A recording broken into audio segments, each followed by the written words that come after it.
और हम क्या कहते हैं कि हम गलत कर रहे थे, भगवान ने तो रास्ता ही नहीं दिखाया। भगवान ने आपको आवाज दिया लेकिन आपने सुना नहीं। आपने किसकी सुनी? आपने संसार की सुनी, और इसीलिए आप गलत कर जाते हो। राजा दशरथ ने जब अंदर से आवाज आई तो अब व्याकुल हो गए, अब सोच में पड़ गए, क्या करूं, कहां जाऊं। आज देखिए फिर से किसकी जरूरत पड़ी है। राजा दशरथ को आज फिर याद आया, तो किसका?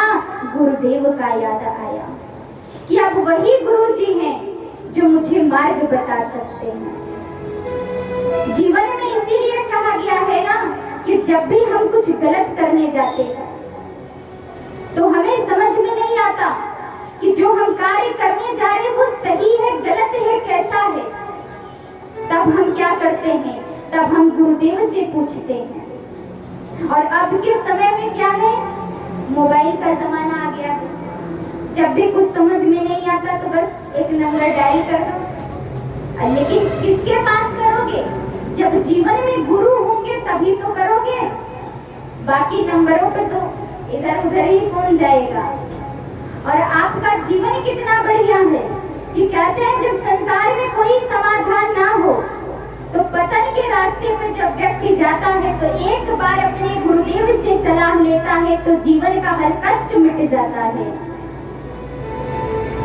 तो यहाँ जब गुरुदेव के पास जाते हैं तो आज चरणों में प्रणाम करते हैं और गुरुदेव से पूछते हैं और कहते हैं कि हे गुरुदेव, मेरे मन में आज विचार आ रहा है कि अब मेरा समय आ गया है कि मुझे विश्राम करना चाहिए और मुझे अपना ये सिंहासन अपने बड़े पुत्र राम को दे देना चाहिए। जैसे ही गुरुदेव ने सुना, कहा, अरे राजन, कितना सुंदर बात तुमने कही है।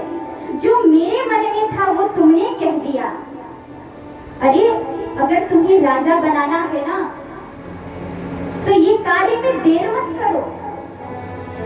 राजा ने कहा, गुरुदेव, अपने पुत्र को मैं राजा बनाने जा रहा हूं, ये साधारण बात थोड़ी है। गुरुदेव ने कहा, ऐसा करो कि समय का इंतजार मत करो, मैं तो कहता हूं कि आज ही राम का राज तिलक कर दो। राजा दशरथ ने कहा, गुरुदेव, अरे कम से कम पूरी अयोध्या में पता तो चलनी चाहिए कि मेरा पुत्र राजा बनने वाला है। इसके लिए कुछ समय तो चाहिए। देखिए, कहते हैं जब गुरुदेव कोई रास्ता दिखाए तो हमें उस रास्ते पे बिना सोचे समझे चलना चाहिए। आज गुरुदेव ने रास्ता दिखाया।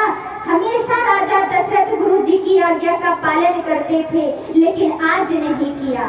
आज यही भूल कर दिया कि समय मांग लिए। गुरुदेव ने मन ही मन विचार